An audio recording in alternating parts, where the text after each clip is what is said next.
So firstly, I just want to thank everyone for coming out tonight. This is probably the most populated I've seen the BEB Gallery in a long time. So I love that. Also, a huge thank you to Karen Bell and Peter DeRocher, who are our entire administrative, heart and soul, and have done sort of bent over backwards to make everything happen tonight. So huge appreciation for them as well.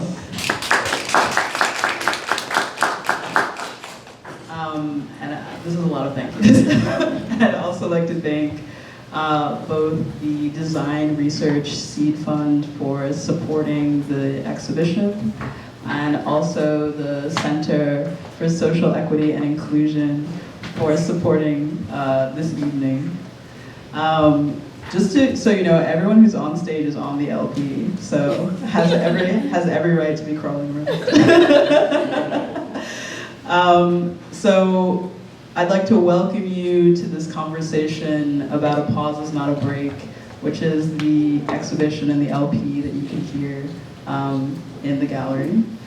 It has been truly a pleasure to work with everyone on the stage to make this LP happen. This one.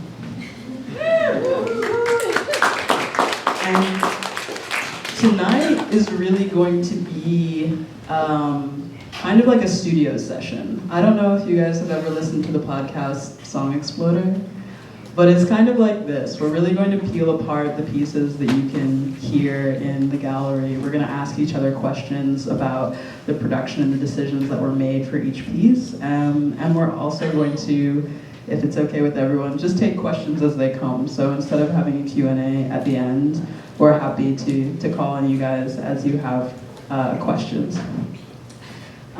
So with all of that, let me introduce myself. My name is Jess Myers. I'm an assistant professor of architecture here at RISD. Not the Zoom, baby.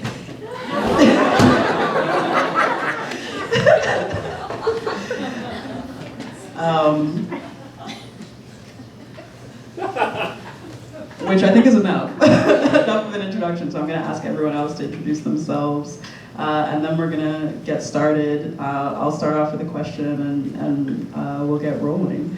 So I'll pass this one to you, and then there's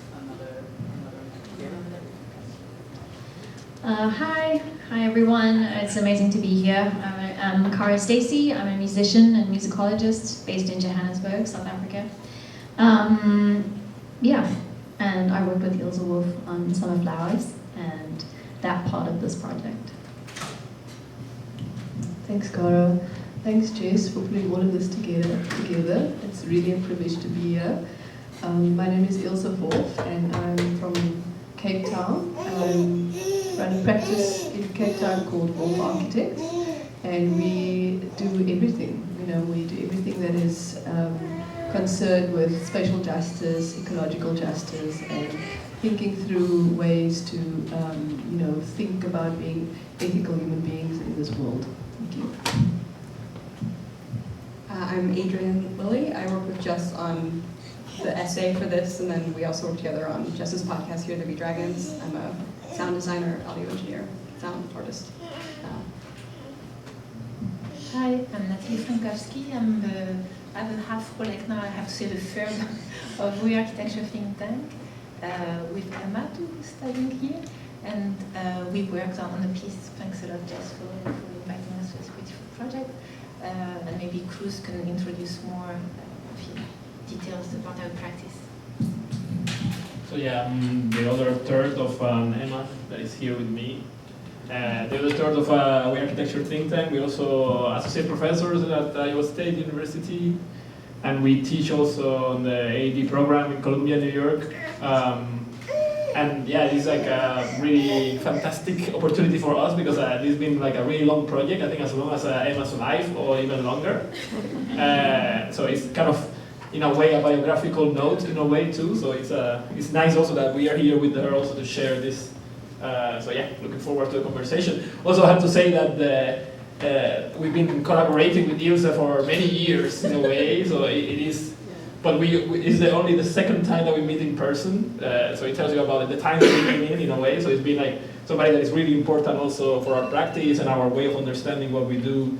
So it's also nice to share also platform in this project among many others that we done together.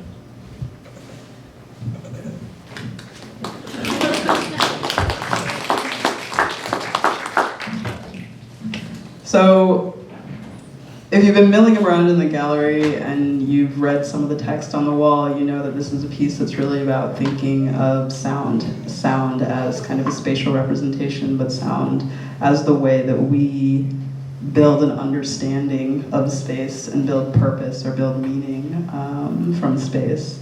And one of the things that I like to think about is the way that architecture has turned itself over to being primarily a visual medium.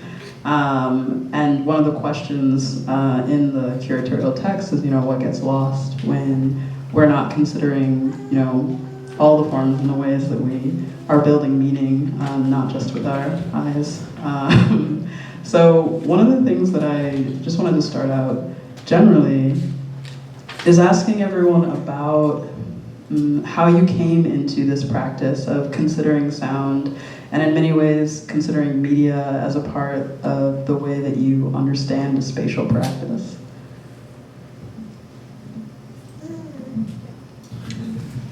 I can start, thank you. I think that what you said now about the architectural spatial practice, just surrendering itself to the visual is so important, and it's kind of arbitrary in a way, right?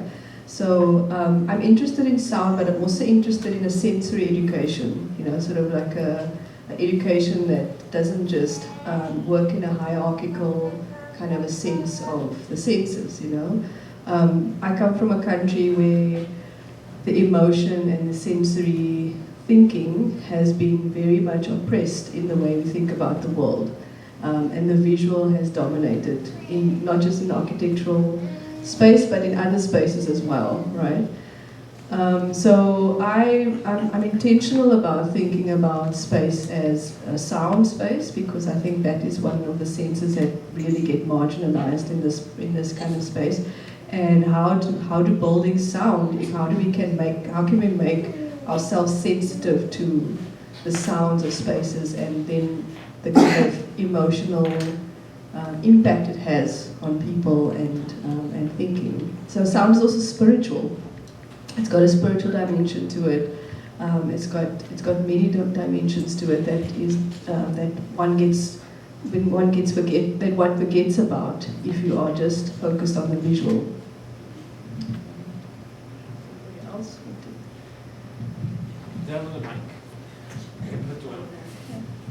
I think for us, for our practice, we always been really interested in the idea of storytelling and the idea of building narratives. And we work a lot with we try to experiment with different mediums that also go beyond the building, right? If it's making animations, making movies, writing fiction stories, playing with language. So for us, sound was also an interesting continuation of tools with what we can experiment when we think about storytelling. I think sound also has this quality that, so when we speak of sound, it can be language, it can be somebody speaking, it can be also just atmosphere, it can be something that triggers memories, sounds of different places. So we feel like it's such a powerful tool when we think about it. So we also like a lot to experiment with that and have as much different opportunities to create. Yeah, and I think one part that is very similar to other media we use. I think the way we use sound, especially in recent years, is very similar to the way we work with collage as a medium that engages also with history, and how can you reappropriate and borrow and quote sound as if they were images, or the other way around. I think there's a lot of the things we do in contemporary culture particularly that is related also to that culture of sampling, but also of appropriation, right? And there's something there that is really interesting in that way, because that's how we work also in images in a way. I think everything we do is always layering of historical content, and sound is no exception, but perhaps is the most honest door to discussions about identity and culture in our context, like in the Caribbean, for example. I'm sure I heard Ilze talk about this, South Africa for sure is the case. First loud reading session of Ilze was talking about Mankunkungonzi, I remember, right? We finished the session dancing, right? And it was such an important capture of a moment in time in history through the music, right? Like the fact that we include reggaeton in the same way that you will include a classical musician, right? Architecture is, as we know it, like architecture with a capital A, right? Is very unable to engage with those histories in a way because it's a very elitist club, and I feel music somehow is much more accessible and open. In that way, sound, right? So I think that also allows us in a way to engage with a type of history that will be very difficult through images in a way, in that layering, right? So it's I think a more honest form of collaging in a way. Going back just to on the point, like on the notion of history, I think also like dealing with sound and especially archival material is really, again, like a good tool, because when we think of how history is constructed, so also manipulated, right? It depends who, again, is always like writing, who's telling the story, who is writing the story. So when we speak about audio and especially archive, like I think it allows us to really have the real material there, the real voice, So I feel also there's so much to be done in just digging in those archives when we think of working with history.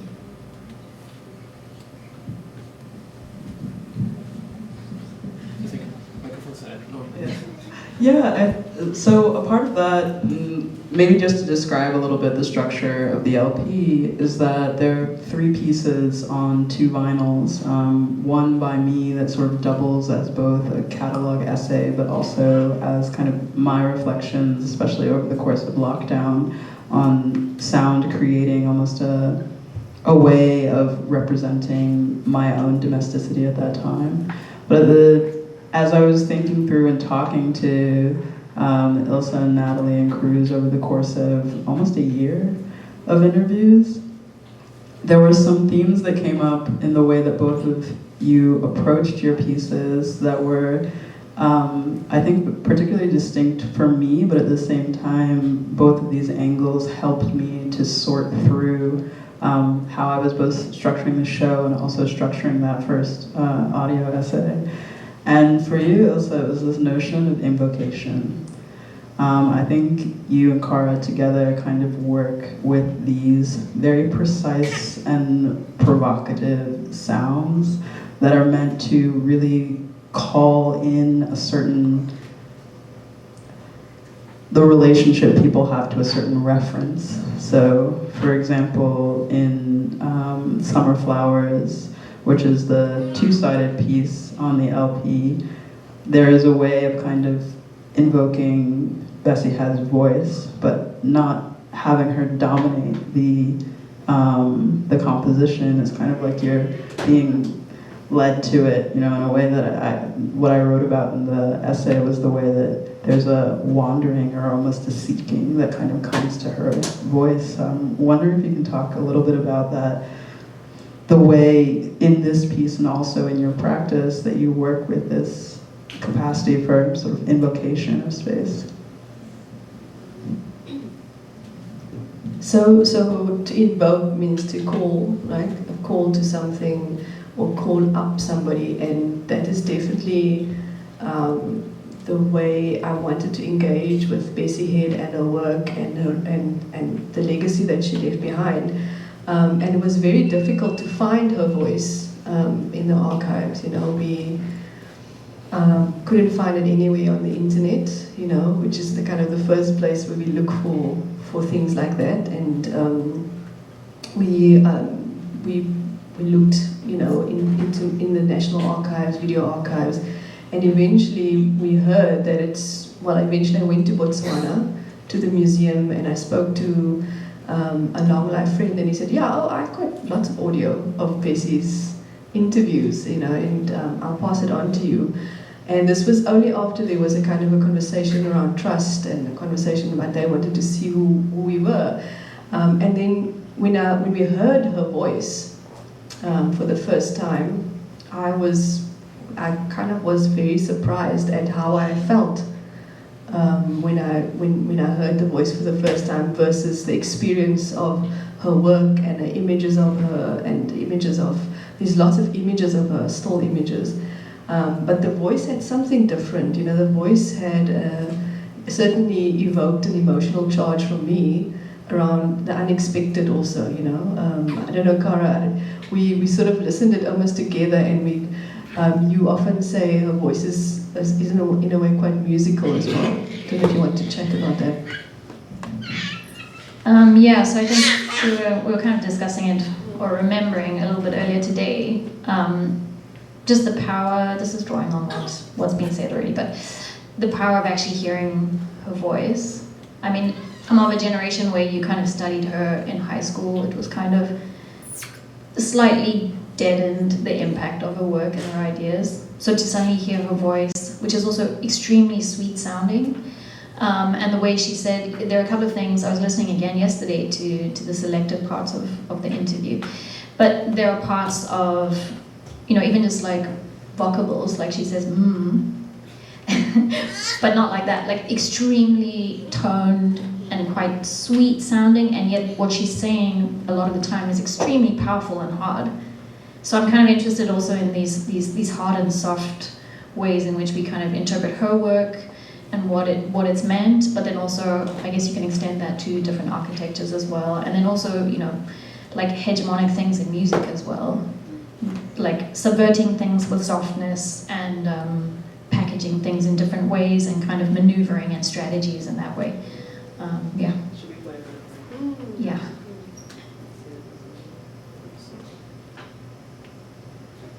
My first novel, When Rain Clouds Gather, was published in 1968.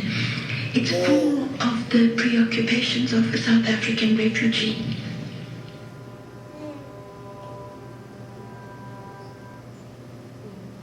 I think you also talked about how surprised you were the first time you heard her voice, because she is a very hard-hitting novelist. Was really speaking to things at the time, especially as someone who herself had to really fight for the kind of life that she wanted to live, lived stateless in Botswana for a number of years, lived a life that really had to be carved out intentionally, and the compound that she ultimately created had to be carved out as well. And that sweetness of her voice, or even the tininess, or almost like bird-likeness of her voice was interesting, but to also be juxtaposed against the kind of sounds that you were choosing to almost lead to her. Can you speak a little bit to Cara about the kind of choices that you were making in that plucking sound, in that sort of almost like snaking sound? Well, I think the process overall of composing for it, and I should say that there were also contributions by two other musicians, Galina Juritz, a violinist, and Keenan Arns, a guitarist, that we worked together a lot. But it was kind of a sensory feeling through of the narrative. In that way, it was like really freeing, but I guess I was aiming for at different times some of the solitude that she experienced and also wrote about. Some of the darkness as well.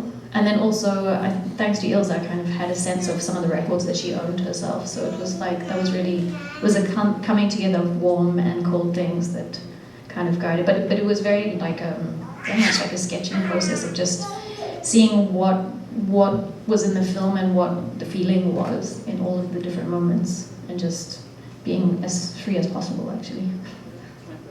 Yeah.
Also, I know I can be like very dominating with questions, so please feel free to interrupt whether any of the panelists or anyone in the audience. But I do want to go into one more question for Way Think Tank, which was, the word that we talked about a lot in our interviews was repetition.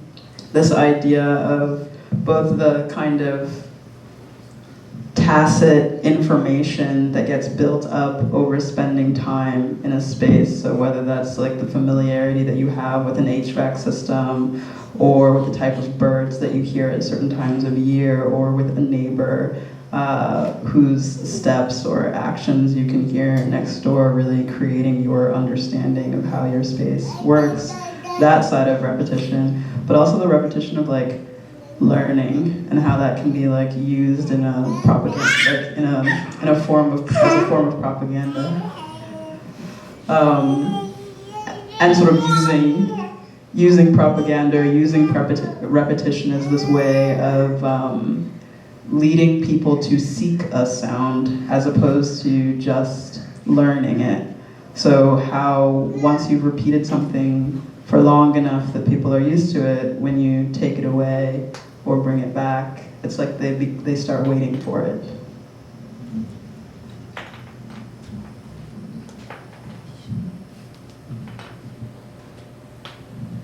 So this is kind of like a practical and a philosophical question at the same time. And then maybe I'll start with the philosophical part, is that culture is basically repetition. When you do things enough amount of times by enough amount of people, that it gets recognized as culture in a way. And I think that has a lot to do with how we understand these questions about place and identity, territory, history, has to deal with how do you engage through repetition and with things that reappear, like images that reappear, motives that reappear. I think solidarity has a lot to do with this too, in a way, like shared struggles, right? Like the struggles for emancipation is because they're patterns that repeat themselves. Sometimes they're emancipatory, sometimes they are oppressive, right?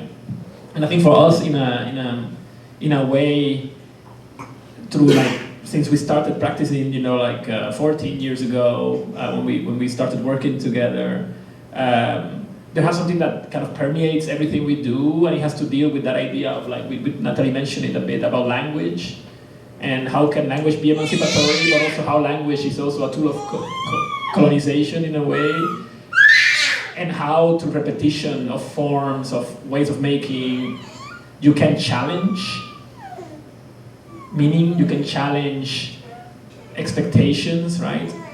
When you say about the removal, right, like the void, there's a concept by Edouard Glissant of the opacity, right? Like when you cannot be understood and when you cannot be read, I think that has to deal also with the repetition, right? When that repetition doesn't apply to you anymore, what happens, right? Like you can create instability just by being absent or by being silent or by interrupting it with something that is not expected.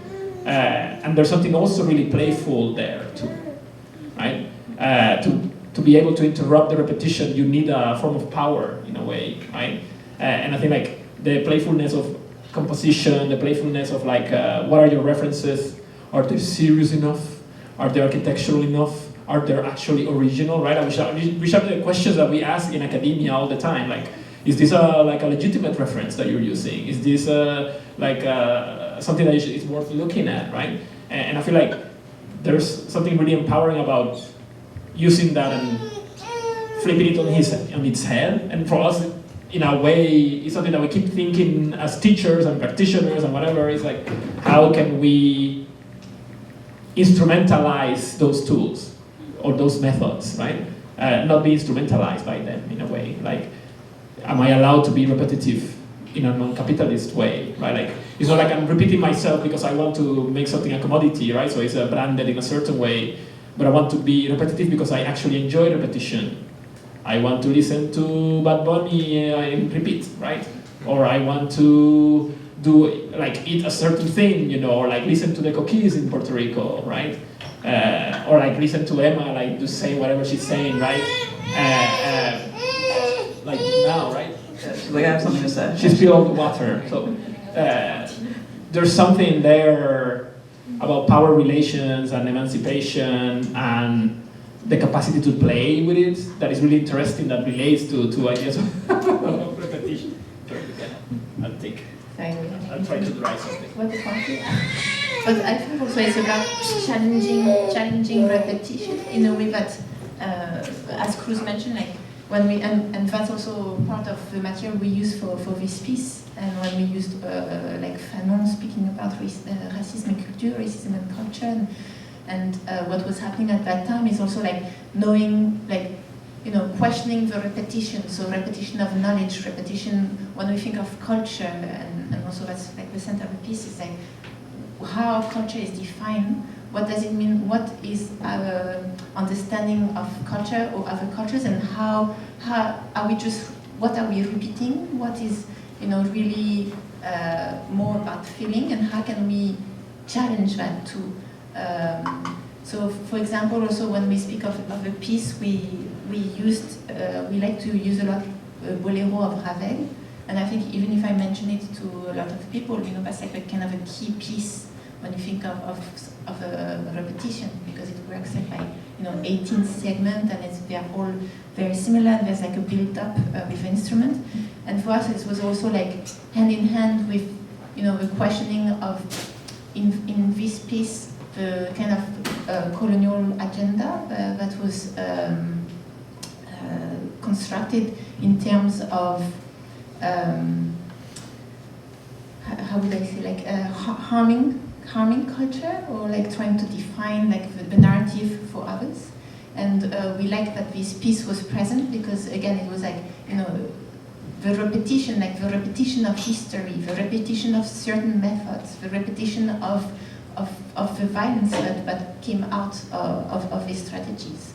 So I feel when we think of repetition, both are interested, right? How can we challenge them, but also how can we use it, reappropriation of the idea of repetition. Yeah, I want to play maybe two examples of this from your piece.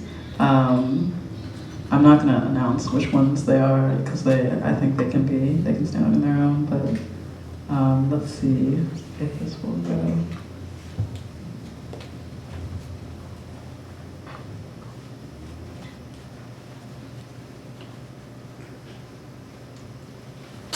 Il existe pour nos vies, il existe pour nos vies une agonie continuée, une agonie continuée. Il existe pour nos vies. La caractéristique d'une culture est d'être ouverte, parcourue de lignes de force, spontanées, généreuses, fécondes. Les lignes de force écroulées leur donnent plus. En face, un nouvel ensemble, imposé, non pas proposé, mais affirmé. On devine dans cette démarche une volonté d'objectiver, d'encapsuler, d'emprisonner, d'enregistrer. Il existe pour nos vies.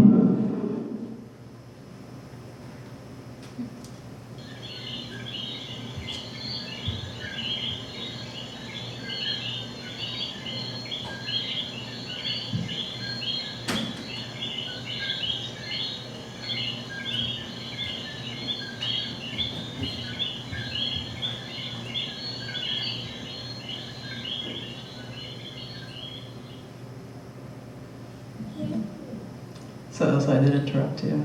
Can I pass you the mic? I actually have a question for Cruz and Nathalie, because I quite like this idea of stumbling onto something, and the way I've stumbled onto the voice of Bessie Head, and how that evoked a whole kind of array of new projects and new thinking and a vinyl, and I mean it just became this thing on its own, And I'm just wondering, how did you stumble upon the voice of Fanon in this particular piece? How did you come about it, and how has it changed, or how has it transformed your practice? So actually what we are listening is a discourse of Frantz Fanon that he gave in September 1956. So I think it opened like the 19th, so we are almost close by anniversary. When I saw the date of this conversation, I thought it was interesting. It was a big congress that was organized by Présence Africaine. Présence Africaine was like a publication started in 1947 by Diop. And what was interesting is that it was a kind of a first the publication came, and then the congress in Paris. And at that time, there was so many still colonies of Africa, and it was like the first big platform where you had all thinkers from Africa, but also from the Caribbean, who gathered and were talking about. So the theme was culture, especially. So we're talking about the impact of colonialism on the understanding of their culture, and also the appropriation of those tools to go to like the path to independence and liberation of the country. So for us, like, the moment was so important, and when we found his discourse, the strength of it and the strength of a critic that he was addressing, was so clear, and it was so clear that if we listen to, because with Fanon particularly, and after we can build on more why Fanon, but because there was also like Aimé Césaire and other Senghor and other people who were participating in it, but also the accuracy of their words, still relevant today. That's also what for us was so powerful. Sorry. And so maybe you want to speak about Fanon more. Yeah. And there's something really fascinating to hear how contemporary this discourse, like how little have they aged. Listening to them firsthand, Fanon firsthand. You see the pictures, like for decolonization, and you're like, are we really still like literally not progressed at all in a way? So it's I think like when there's things that age in time, and some other things that remain even more powerful in a way. And I feel like this speech by Fanon, among some other things that are there, are one of those things. So it brings the shared struggle in a way, by putting the voice there. It's not like us anymore saying like Fanon says. No, actually Fanon is telling you. You can listen to him like firsthand, right? Like his voice. You can watch the video. You can see the picture. There's like a real presence of the person there, of personhood. That becomes, in a way, like a ghost that is repeating these things in a way, right? Like that is really present, and it's really present in everything we're doing all the time in a way. I think. His work too, like for example, Les Damnés de la Terre, and other of his work always has been very important for us, and to have this ability, as you were saying, of having his voice in the discourse. And also understanding that many of the thinkers today that are addressing these things, like Achille Mbembe, working in South Africa from Cameroon, or all of our decolonial scholars in the Caribbean and so on. Fanon is such a central figure to their work, right? Like conceptually, but also like even in practically, right? Like there's such a complete work and way of thinking about colonization, about emancipation, about him being also a militant, right? Like literally being there in Algeria. It provides like a really big framework for us to work. Like we can engage with him through many different directions, as a direct source, as a reference to somebody else, and so on. So yeah. yeah, it's a great question, but I think it's also really ingrained in like a way of operating, even for us of thinking, like what are we doing, right, in reference to Fanon also. But then how are you bringing these other repetitions, like the cookie frogs, for example? Because I think that it really personalizes your own displacements as well. I think that there's the piece is quite abstract, but at the same time, I think it places your practice in many ways. And another part of it is this question of language and how there is sort of... Sorry, Emma needs like a 5-minute break. How there is this aspect of language, of Spanish, of French, and of English that's sort of wrapping through the collage that brings this kind of weave of radical Caribbean thinking, but also is the evidence of colonization in the region as well. Yeah, like this really is, so we are in the process of starting our Loud Readers platform. Like we're looking, like trying to make it like a physical thing where we are working with languages across the Caribbean, and then you really quickly realize that is such a monumental task, because there's official language, right, like French and English and Dutch and Spanish, and then there's all the Creoles that exist there, right, and Patois and all the actual things that people talk about and share, right, like the real culture that is not the one official through empire. And I think that also is reflective of us, like I don't even know who I am in a way. Like every day I'm like trying to figure out, like I know we are part of the African diaspora. There's indigenous people there too, right? But everything is so hidden behind all these layers, right? And I feel like those sounds that I'm sure like the nearly somewhere here, the coquille is such a recognizable thing, but also it's part of our mythology for the place. Like we have symbols for that type of thing. Like it is part of our language that we share. That was like things that Nathalie records when she goes there, because she also understands how important this is in the context of understanding culture through place, right? And to understanding things that you cannot even write down, right? Sound does the work. You cannot write about the coquille, but you can listen to it, right? It only works through sound. We know how it looks, but there's many little frogs around the world. But that one sounds like that. Like we know that's a particular sound from Puerto Rico, from the archipelago of Puerto Rico, right? So then it has, and there's something that you said also about the piece is abstract, but so is the colonial discourse in the Caribbean, because it's done through poetry, right? Poetry plays such a monumental role in the colonial discourse. The colonial discourse is not academic writing in an academic paper, right? Because academia is the enemy, right? So in a way, it's done through poetry, and it's done through all the people except Fanon, like Mr. Se and Edouard Glissant and our own, Raquel Salas Rivera and Mara Pastor, and all these amazing thinkers are thinking about other worlds, right? And thinking about even our own ongoing struggles through poetry. That sometimes in Spanish and sometimes in English, that they translate themselves because they know that it's untranslatable.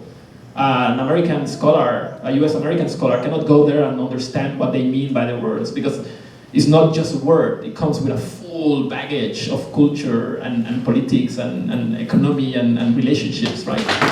And I think that that abstraction, in a way, is deliberate, but also is central to the work and to the people that are producing the work, right? Like, and it goes again to the Glissant idea, right? Like, to be opaque and not be transparent is such a key, fundamental, powerful thing, right? Like a powerful device, and in a way describes also what we do. Like, oftentimes, I feel like now less, but before people get really confused with what we're doing. Because like it's a French guy, a Puerto Rican guy, a French woman based in China, and they're making shapes and talking about little frogs. Like, why would I even care about this type of thing, right? And it's not until you see perhaps us in relationship to other people, like Ilze and like Luis Otoniel and Raquel, that maybe the work maybe starts making sense to people that couldn't understand it from their standpoint, right? So that opacity and that abstraction, in a way, it is a tool also to be free in a way, right? To not be misappropriated, right? And to remain in sort of control of your own interpretations, right? And the ways you want to be read. Jess, can I ask a question? Do I need the mic or can I just let me use the mic? For posterity. Oh, okay, yeah. No, I was just going to speak very loudly. I have a question for you guys. I'm not sure if this sort of tracks in terms of the lines of thinking that you were engaged in as you collaborated on the show, but I read the expository text last, which is almost a sort of habit with me. I try to look first and then read second, and I was thinking a lot about, as I sort of moved around the show, about that thing that you're saying in your text about sound and the non-volitional nature of our experience of it, the way that it enters us, but we don't choose its entrance. And thinking about that in relationship to being in an architecture building and the delimitation of space that architecture implies, the separability of space that it generates. I was thinking about that as I was standing in the exhibition. There was a class happening in here and I could hear students speaking, but I didn't realize that that was a sort of somewhat impermanent wall. So there were lots of ways in which I think distances are being collapsed by the function of sound in the exhibition. One that struck me was the noise-cancelling headphones, right? So that you immediately lose the spatial experience of the room in order to be able to hear what's happening on the vinyl. But it's happening in here as well, so that like I'm sitting very close to you guys, but I actually can't hear the voice coming out of your mouth, I hear the voice coming out of the speaker, right? And there are all these kinds of ways in which it seems like sound in the exhibition is collapsing the solidity of certain kinds of divisions that maybe otherwise are perceived or assumed to be irreparable, unchangeable. And thinking those kinds of phenomenal experiences in the context of the kinds of thinkers who were sort of arrayed on the shelves in terms of the books, got me thinking about different notions of subjecthood, affectability, the capacity to be acted upon from outside. And when you were talking about Fanon before, the part of the speech I could understand, he's talking about the imposition of imprisonment, right? So there were all these different ways in which I started to think a lot more as I moved through the show about the distinction between being able to sort of choose how the world acts on you and a position of not being able to determine how the world happens to you and sort of draws you into it. And that seemed like a really generative kind of through line for a show happening inside of an architecture building, an architecture program. So I'm curious how you guys think about, and it may not be that these are the right terms for you, but things like separability or separateness or division and distance as they relate to sound and as those things relate to sociality.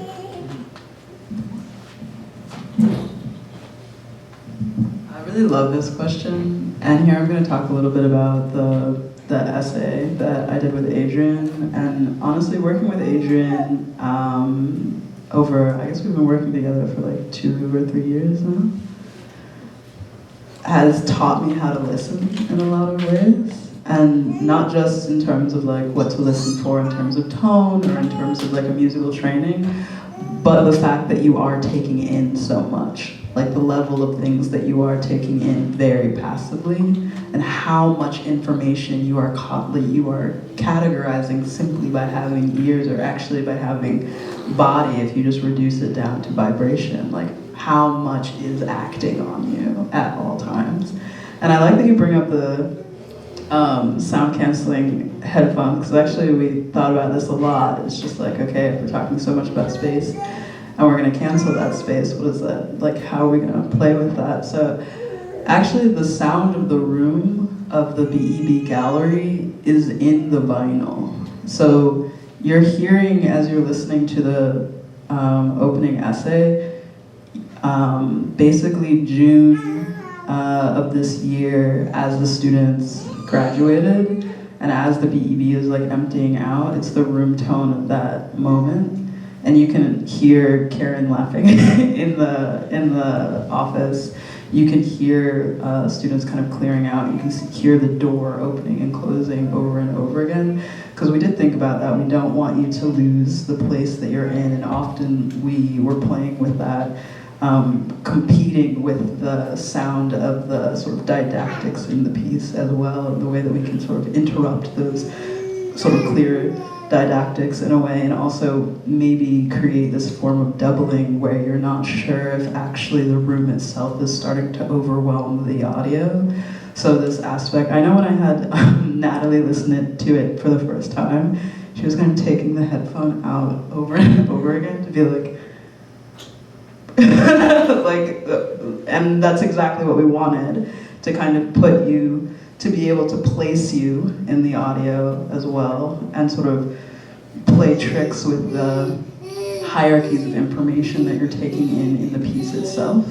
And at times you're also in my apartment. So a lot of the piece too is how much recording I was doing during the lockdowns in my apartment. So in certain parts of the piece you kind of enter my spaces, but like to be able to do it in a way that is very subtle, and to be able to do it in a way that's kind of, again, playing with the way that we listen. But again, a lot of this comes from just like talking to and arguing with Adriene. So I'm wondering too if you want to speak to kind of like playing with the tone of the room, and a lot of things that I've learned from Adriene is sort of like cataloging the mundane, because you just have a way of, you know, we're talking about a piece and you'll be like, well, I heard this laundry machine 3 years ago and maybe that'll work. Yeah, so do you want to speak a little bit to like that kind of listening and sort of interrupting a little bit the, you know, we're always talking about interrupting the regular way that a podcast could work to like really make sound a more dominant, I guess, didactic or maybe even non-didactic element. Sure. Yeah, I mean, the other thing I just want to mention, the essay in particular, because I think that the two pieces, Way Think Tank and then the Summer Flowers, in both those pieces, you occupy a different sort of frequency space. You will occupy a much higher space with a much sweeter, higher frequency sort of voice, right? And then you will occupy such a low space. It's like such a bodily, very body, very heady, at least when I was sort of like listening to it. This is just a very like physical interpretation, to not even get into any histories, just like the physical interpretation. So with the essay, what we were doing was a lot of it has to do with sort of like going between those two spaces and then also occupying this incredibly practical day-to-day space, which is this sort of like mid-range frequency, the sound of the human voice, like those kinds of areas. So when you're listening to that, the essay, the way that we use the sound recordings of the gallery, the frequencies being manipulated in that in order to like isolate different parts of the space of the gallery for you. So what does like a very small frequency range in that gallery sound like? Which is something that you as a listener can't do on your own. You can't sit in there and be like, I just want to hear what like the, 5,000 hertz to 6,000 hertz is like in here. You can't do that on your own. But even if you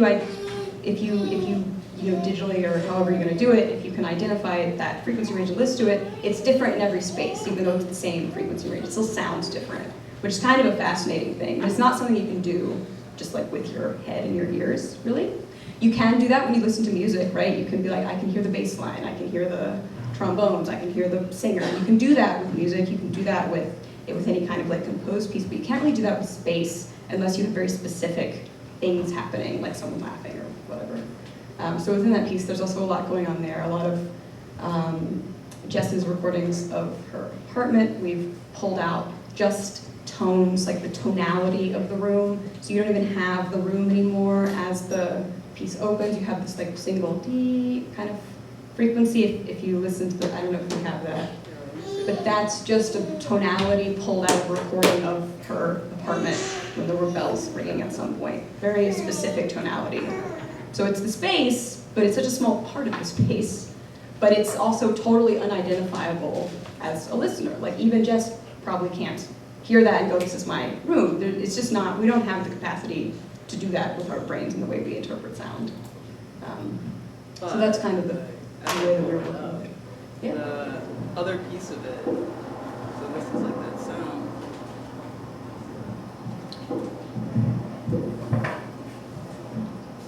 The other piece of it is also that you can't pick it out, but you know it.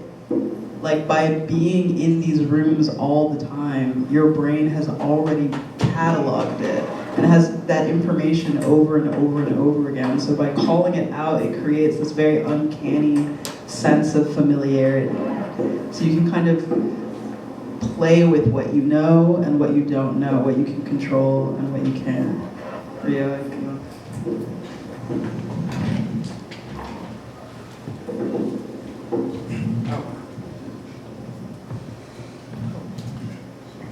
Thank you.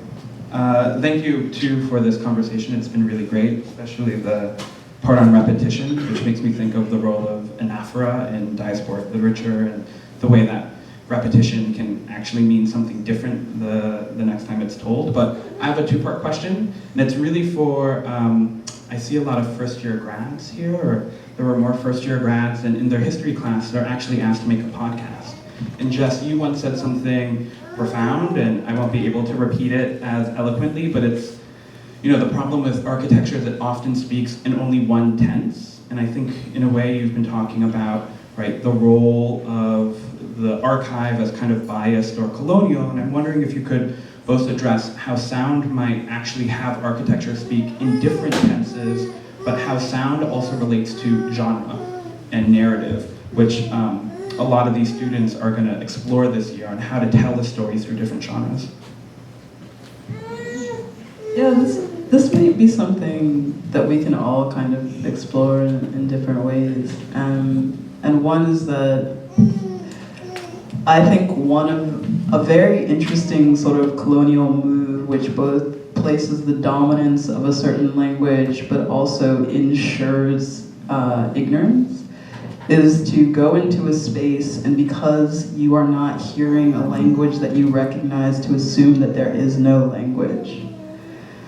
So to then impose your own language is the way that people have to speak. And I think that architects do it in this way when we say things like, oh, nobody cares about architecture, nobody's talking about architecture, nobody cares about us, But people do. Obviously, we have such an impact, like this idea of the built environment being created from a notion of the preservation of life. The idea that people want to preserve a way of being or a way of living, and therefore we're going to create spaces that address that. But not everyone's going to talk about that in plan, section, elevation, detail model. You know what I mean? And if we can't understand the other languages wherein architecture is being addressed, in poetry, to Cruz's point, in music, to Cara's point, in the novel, to Ilse's point, then we lose, as a part of our study and also comprehension of architecture, enormous amounts of information, enormous amounts of the way that people are just making meaning from the built environment, whether we're there or not.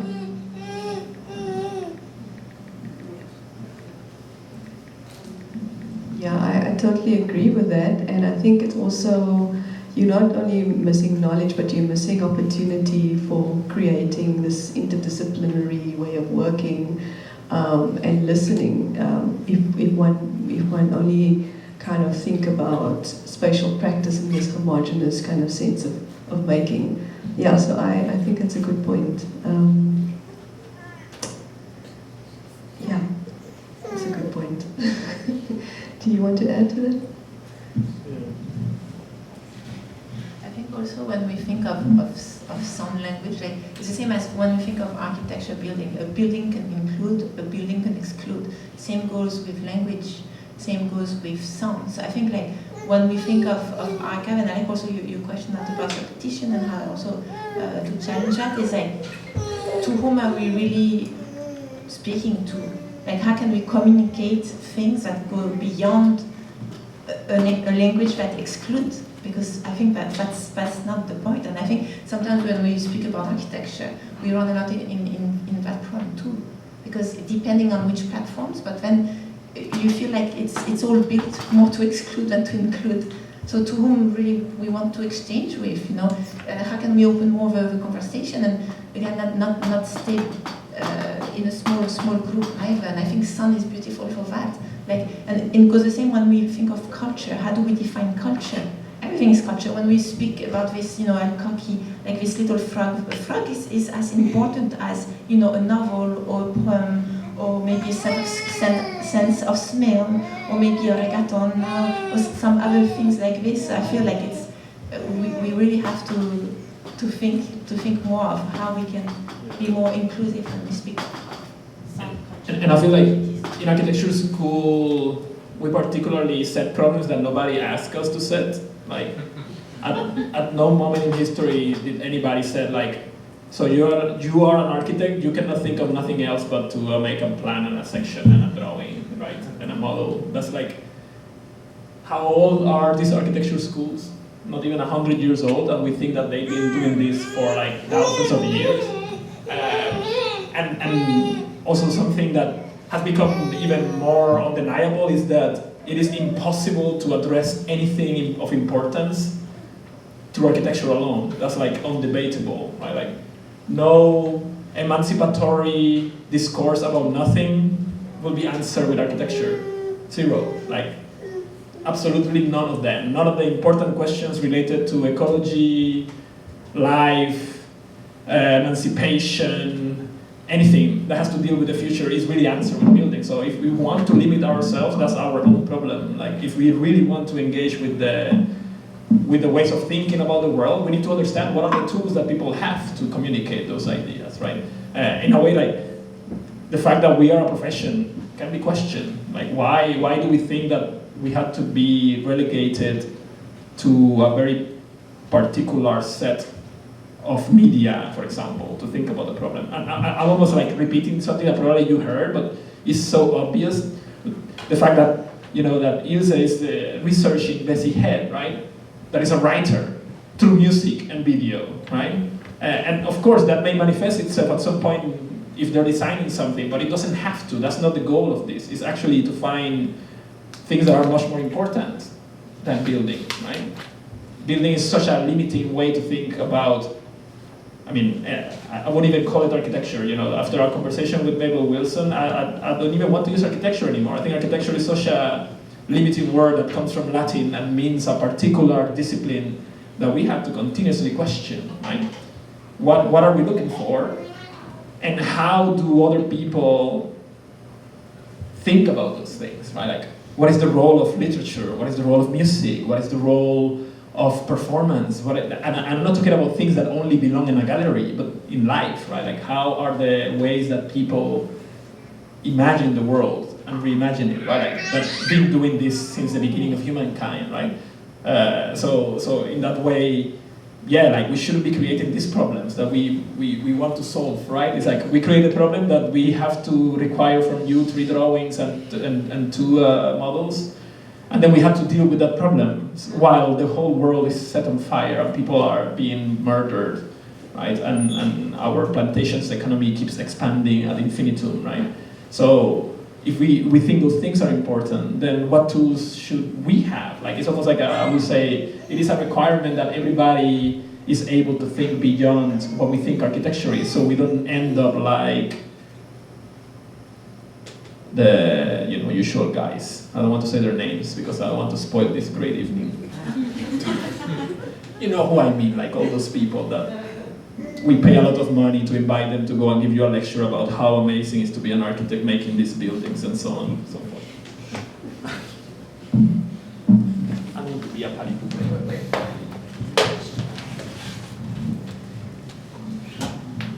That's kind of similar to like the question I had, is like the role of architect and like being similar to like the role of a composer and like the process of design. And I had a question about like how do you approach planning in a piece, but also be like listening to respond and like have intuition in performance, and then also in the collaborative aspect of performance, of things that are choreographed or things that are, or things that like you're responding to in performance, and like maybe also touching on annotation and how do you communicate design intent for someone who might be making it.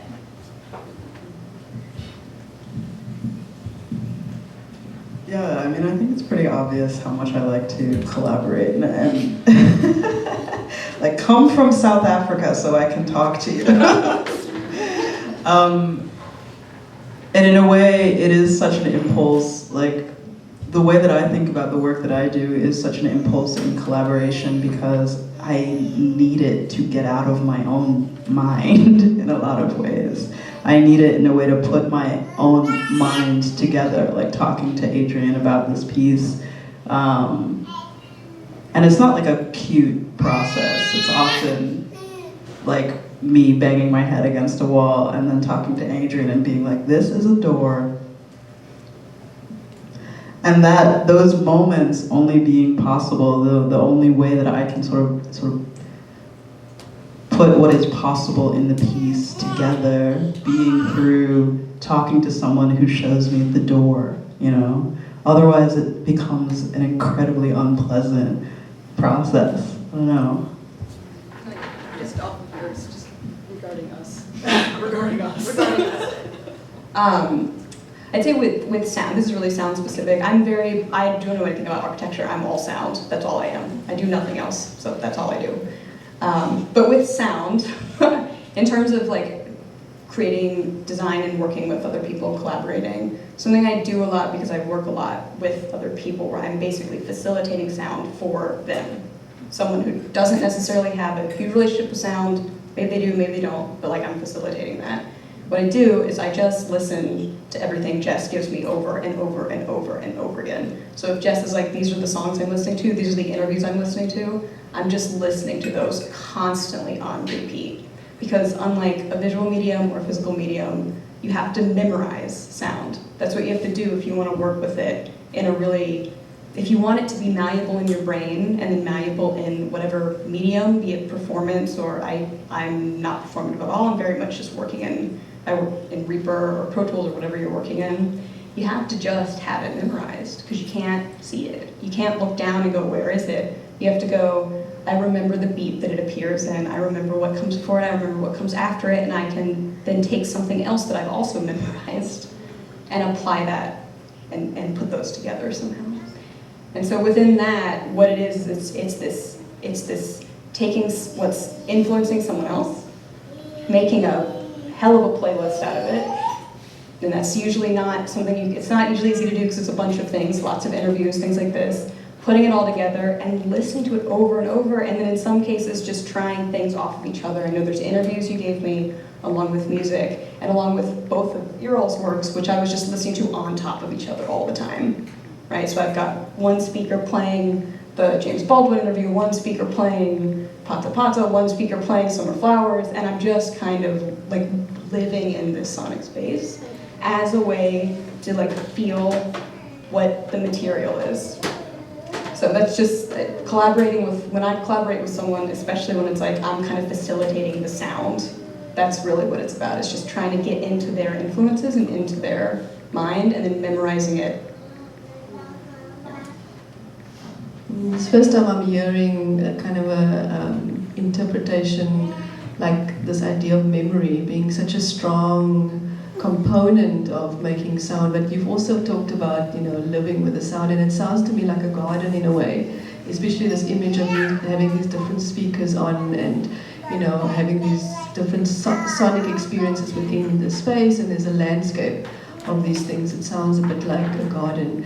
But I wanted to ask about this idea of collaboration versus collective work, because I think as much as there's a kind of a sense of memory being collective as well, how can we think about, and I think we have to think of our practices, whatever aesthetic practices, as collective work, and kind of, you know, connecting these fibers of sound, visuals, memory, literature, repetition, the archive, you know, it begins to form this network and this collective practice. I know that there's this kind of idea of collaboration, but I think that, you know, it's maybe less lofty than that, you know, it's more this kind of, it's just working, you know, working together, you know, and working together in this garden, in this landscape of things, you know, and there's a kind of a common cause. And that's like the perfect transition to what I was going to say, because I am also I don't know, I know very little about architecture, even though my father's an architect. I think I just blanked out everything he was trying to tell me throughout my whole life. But, you know, just on a technical level, for me, this work was quite, I mean, I'm into DIY things. That sound of me playing clarinet, I had not actually played clarinet in like decades. But something was missing, and I'd had it over there, and it had a leak, but I kind of thought, I'll just see what happens.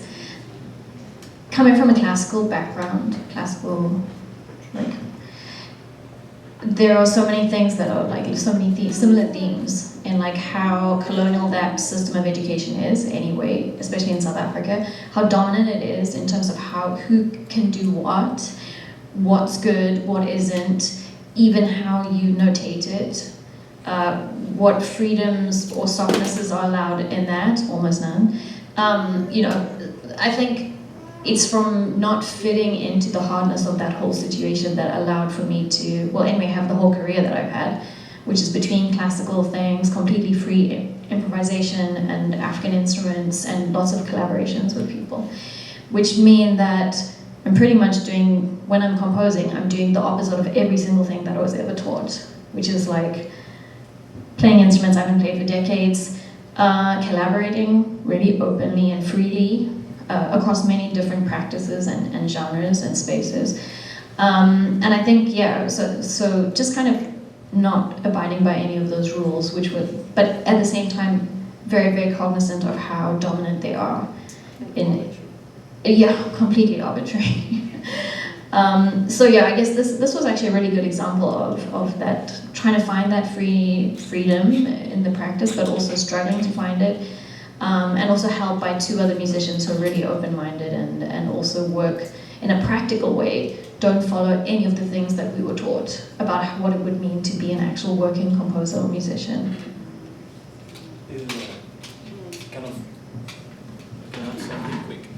This kind of is funny and intimidating, and I don't know how to feel because I mean, I just realized that we are the only ones that don't really have any musician in the team. So it's like a very different type of collaboration, I would say, where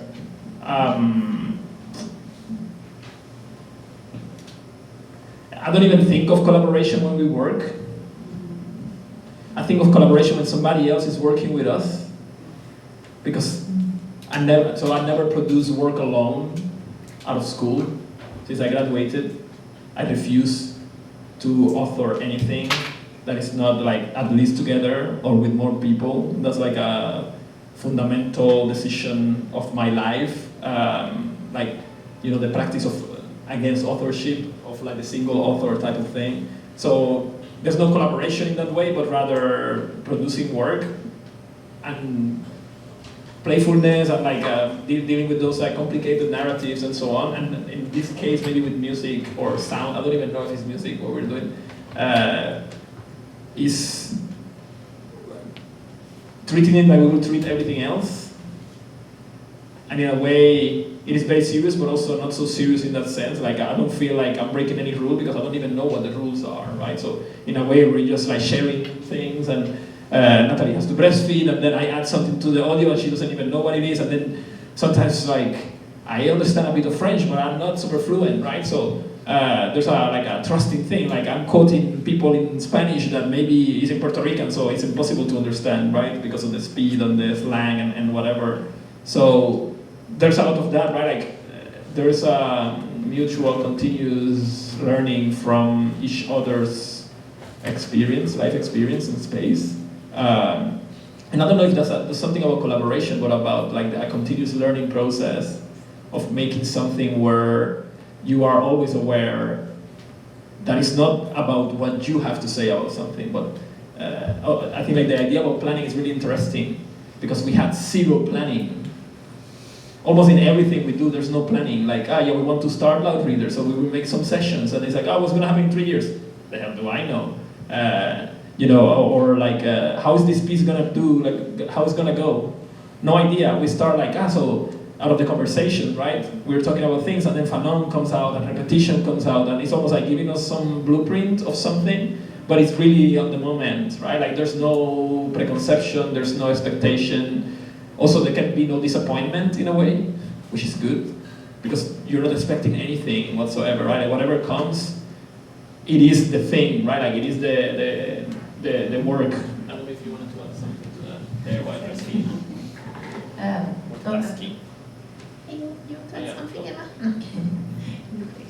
I feel also like, well, as we were saying, like we used to always work, so we don't see the limitation of one or the other. It's just our work. But also I feel like going back to the idea of collaboration, and even when we speak of architecture, I feel like collaboration is so key to everything. Like again, I feel like even when we think of different practices, like architecture is always collaborative. Like I feel like there's the myth of individual, but in the end, it's always a collaboration.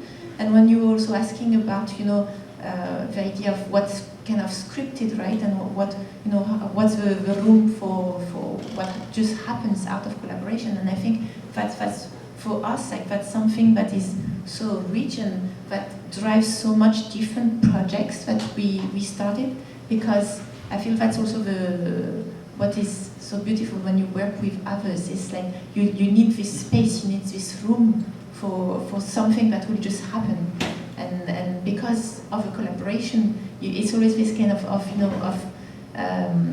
like dynamism, like this kind of just thing that is created, and you just respond to each other, and something so unique that you cannot script it, you cannot repeat it. Speaking of repetition, but it just happens, and I feel like It's a conversation, a collaboration.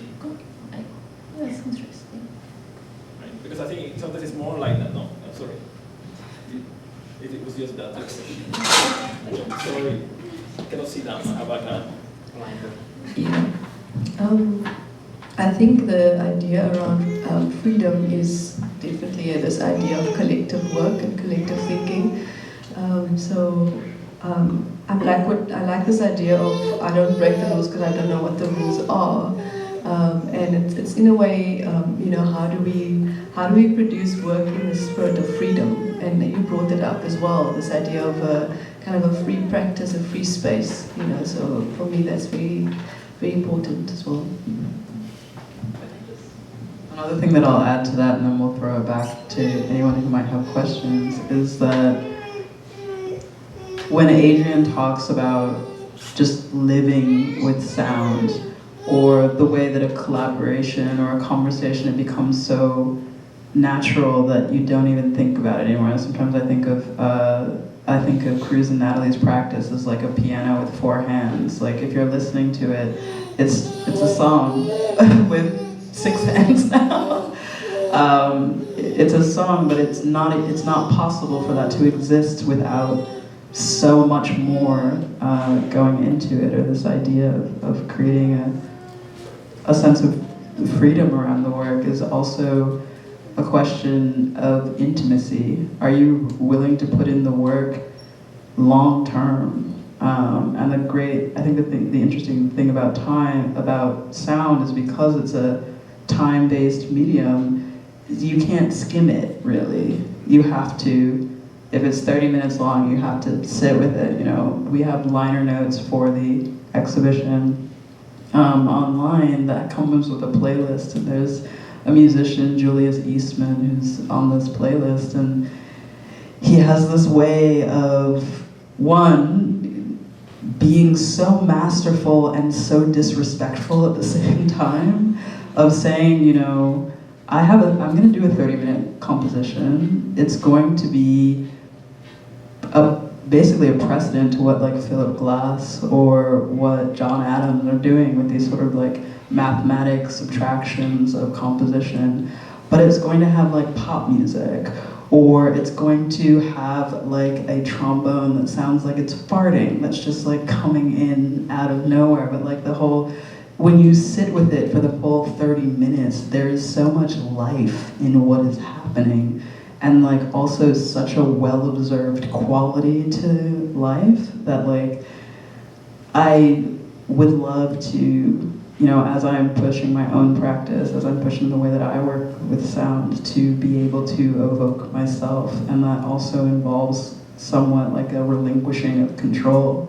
You know, an ability to, one, give over your time to what needs your time, and also to allow for these kinds of like interruptions or almost to be overwhelmed by certain things in the piece. Oh.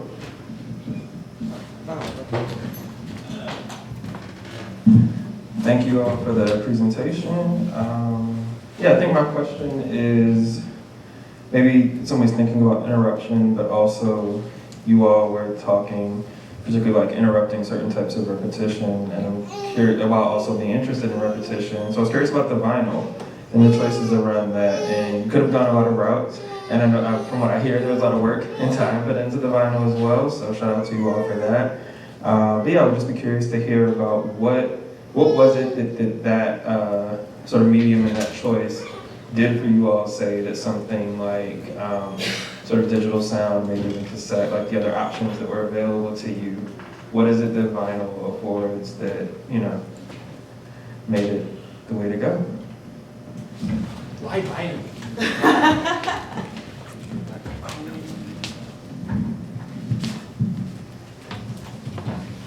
I didn't know that was going to be a vinyl until like talking to you guys for a while. And at the same time, you know, we were talking about things that had such a gravity that I didn't want it to just be a digital piece, because I think that, you know, it would have been pretty straightforward to just have like iPads out there and sort of listen to it and things like this. But at the same time, there was something very concrete and at the same time very concrete, very material, and at the same time very demanding about a vinyl, very demanding in the way that you make it, which is a process that's very very difficult. Actually, like, it's very interesting because, you know, vinyls became so unpopular that a lot of the knowledge about how to make a vinyl kind of died out. So like all the machines that it takes to like press a vinyl, they weren't making pieces for them anymore. It's like a contemporary ancestor knowledge. Yeah, exactly. But then, actually the thing that happened was like Adele was like, I'm gonna come out with a vinyl, and then her deciding that tied up every vinyl press for like 2 years, like something like this. And for us to make this vinyl, like there was a moment where we were going to make it in France, and then we almost got scammed, and then we didn't know if it was going to happen, and then Adriene had a connection with a former supervisor who had a connection with someone who worked at a vinyl press in Toronto, who called me, and she was like, yes, you can do this, but you have to do it right now, and only the amount that you have, and we have like 6 months to pull this off, so let's go. And what I like about the demand of the vinyl itself is that you have to sit down. You have to figure out how to drop that needle. You have to sort of sit through it. There's no skipping tracks. There is a sequence to it. Like all of these demands that it has as a physical form, I think just worked really well with what, one, our discussions were kind of building on, and two, like the pieces themselves. All the cool kids are doing it, is the first thing I'll say. And also we're old. Yeah. Although I will say, the record label I've worked with a lot in the UK is not only doing tape. So we're even going to a different place. Not that anyone has working tape players. But anyway, I think that's the most, like, you know, lots of people have theories about like how much better the sound quality is and all that kind of thing. I think for most listeners, they just don't perceive that quality. But the most important and like poignant thing for me is just sitting and listening to something till it's done, which we mostly do unless we're going to try and jump around. But vinyl just allows for that, and that is completely against our current listening culture all around the world. Like, so I think that's just really like important for me. Also, it was also knowing some aspects of Bessie Head's record collection, and that is like quite a beautiful material connecting thread between her listening experiences and then what we were doing as well. Yeah, I mean, I don't own a record player. Yeah, I'm in the process of having one made because of this project, and I really thought that the idea of a vinyl and the idea of liner notes really worked very well with the project around Bessie Head's work. She wrote letters to people requesting certain letters, and remember she was in a place called Saraway, and she was writing letters to people like Langston Hughes, Alice Walker. She was writing to people globally, you know, all from that village in Botswana, and asking people to send her records, right? There wasn't a record shop close by, and she would get it through the mail. And I found one of the lists of records that she was asking in a letter that she wrote to a friend, and which basically is a playlist, you know, if you want to, and also she wrote in her letters that she played one record to the ground, while she was writing Maru, one of her most famous novels. And I thought, you know, it's a non-brainer. You know, we have to make a record, a vinyl, to commemorate her voice, to put it as a kind of a way to bring it all together. So, and also started my practice of record collecting now, which is totally addictive. Do not start. But it's a very expensive hobby as well. I'm glad I'm in New York this weekend. Not long as she's gonna go back really heavy. Yeah. All my relationship to vinyls are like my grandfather and like Nathalie's dad, which is kind of interesting. I think like I would have never thought of it, but when Jess brought it, it makes so much sense also with the context of many of the things that we were working with, like Fanon, like all this audio that is like grainy and noisy, right? Like that is not digital. There's something about the materiality of this in the same way that we make books too. Like, and people say, why do you make books? You know, like everything is digital now because I want to. I like the smell. I like the touch, right? And there's a real material component that is really integral to that. And I, like seeing this today for the first time in person also is like, wow, my first vinyl. And it has what's inside. It's so incredible, right? Like it's such a material, nostalgic thing in a way, right? You know, everything that is there, even the reggaeton beats, you know, like the first albums were also like DJs playing vinyl. So I think like it kind of sums up almost like generation-wise, material-wise. It's like a, you know, a time stamp in a way, like that also brings into the work, and also it helps us also think even of the images of the sleeve, of everything becomes really a design project that makes much more sense with the overall concept. I argue for cassette. I've come around. So I used to be an architect in my past life, and then I moved more towards sound and music. But I have been into many different buildings that was like a blessing in terms of sound or a curse. And since we have a lot of like first year students also thinking about like when I enter a space, what does the sound of the space do to my life, to the way that I live? And I clearly, vividly remember when one time I went to see a painting shop, which is like painting the map of carpets, above a carpet store in Bazaar of Kashan. And you walk through this, and Bazaar is very busy, so you walk through this thing and you go upstairs and you enter a room which has a really nice sounding like hum of Bazaar, because it's like a second floor and you have like this surrounding sound. And you could just really imagine people sitting here hours and hours and just listening to this and like doing a work without really being disturbed. And on the other hand, last year went to a performance in, I think it was CUNY or Hunter College. And the performance was like for music students, it was experimental music. Obviously you expect some sort of like standard in that, but then I'm sitting there and then I hear the start of the air conditioning and I hear the humming and I hear, but also there it makes sense because it's all about money and, you know, they don't want to designate the space, they don't want to design it properly, which also feeds into architecture. What I would like to know, because I'm sure you guys as architects had the same experience in different spaces, and when you decided to choose to work with sound, you went to these pieces that are mainly very like, I would say, meditative, and it kind of like creates a space for thinking. But when it comes to design, would it be something that you would consider, or would you have personal experiences of spaces that are a curse or a blessing in that sense? Which I think is... Yeah, I mean, I think this kind of goes to the title of the show, the title of the album, which comes from, you know, practices of deep listening, like Pauline Oliveros, for example, is very influential to my thinking on that.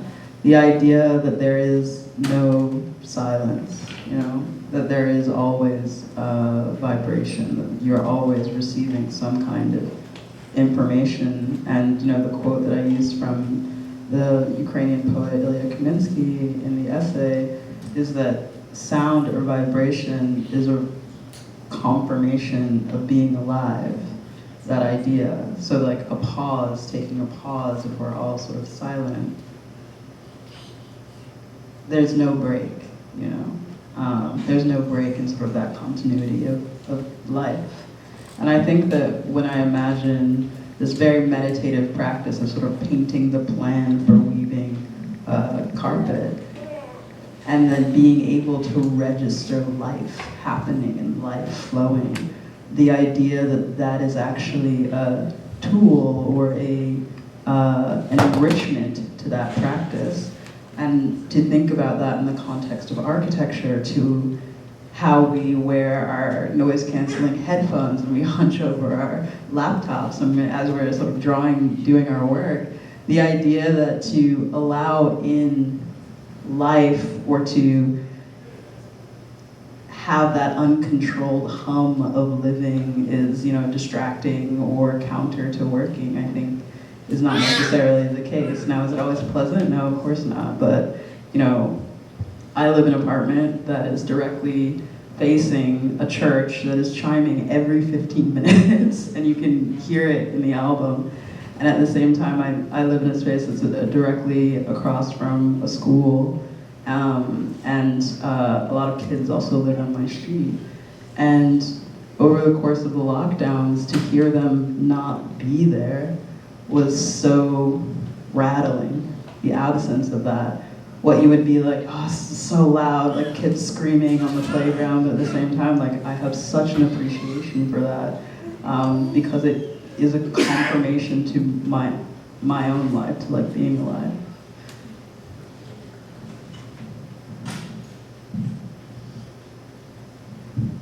Yeah, I think this idea of being absorbing sound subconsciously, and the vibrations, and that being a kind of a state of being alive, I totally also, it resonates with me, and it resonates with us being people in the world. And I can also share a story about our practice in our office is right next to a mosque, and one of many mosques in the neighborhood. You know, there's about 10 mosques just in our block.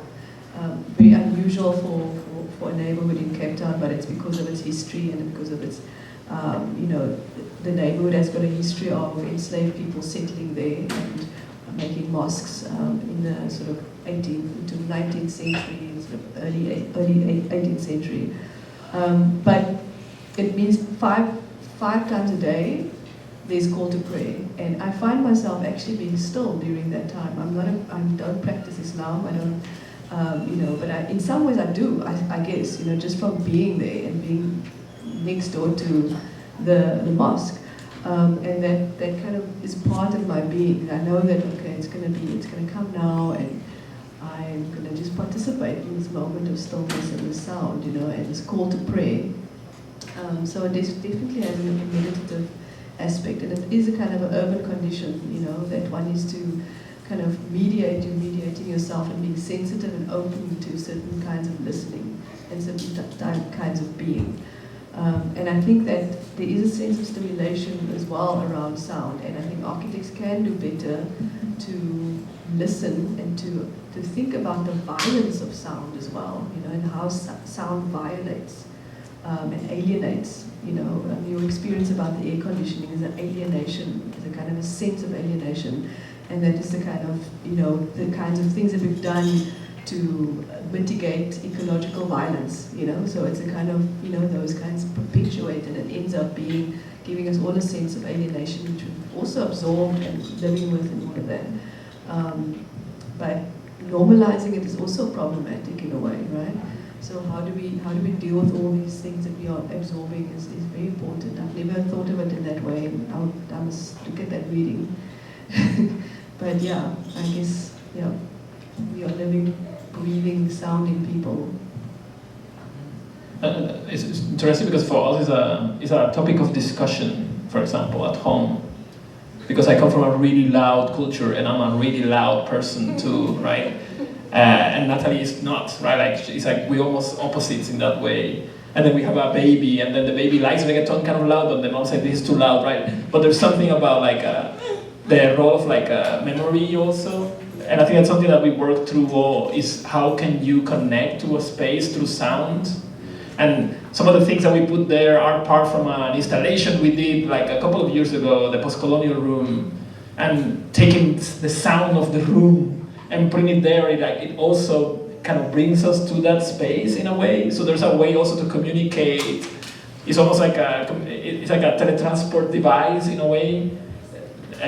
Not talking about the violence and all that. The fact that I'm loud may have to do with that violence too, right? I grew up next to an airport. I come from a neighborhood where the walls are really thin, and there's gunshots, and there's all these additional sounds that you kind of get used to it. And Nathalie hears it, and it's what is that? It's that's gunshots. But that's not normal. Well, it is here, you get used to it in a way. And in a way, the music also connects with that. So there's a sense of familiarity also with that thing that should alienate you too, in a way. That violence is alienating, but also it's very familiar in a way. And I feel having the opportunity to play with those sounds, it allows to create channels that connect you to the space that are very architectural, right? And in the sense of the city also, right? And how this apartheid planning or planning of the plantation, how it manifests itself through sound is really interesting, right? Where do you live? You almost can tell when you're in a rich neighborhood because it's silent, right? And usually the other way around, right? It's really loud when it's not a rich neighborhood, and I like that sort of. There's we try to play with really loud things and voices of protest and voices of composure, and I think they all have some architectural manifestation that relates to those topographies in a way, cartographies in the city. Actually, we could probably end there. Thank you all for joining us. We're going to sort of slowly trickle out and sort of, if there's food left, please go and eat it and take it home and all of this. Don't let any of that go to waste, hopefully. And just thank you so much for joining us and for everyone here for sticking with us to the end. Thank you. Yeah.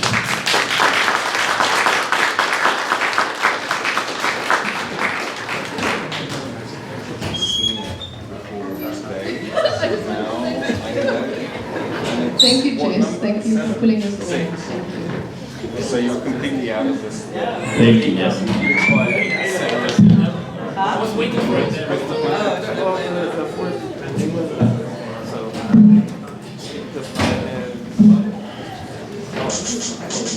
I was waiting for the moment where it's I know, yeah. I was like, frogs. Just for him. Let's get the frogs. Did she get the beats?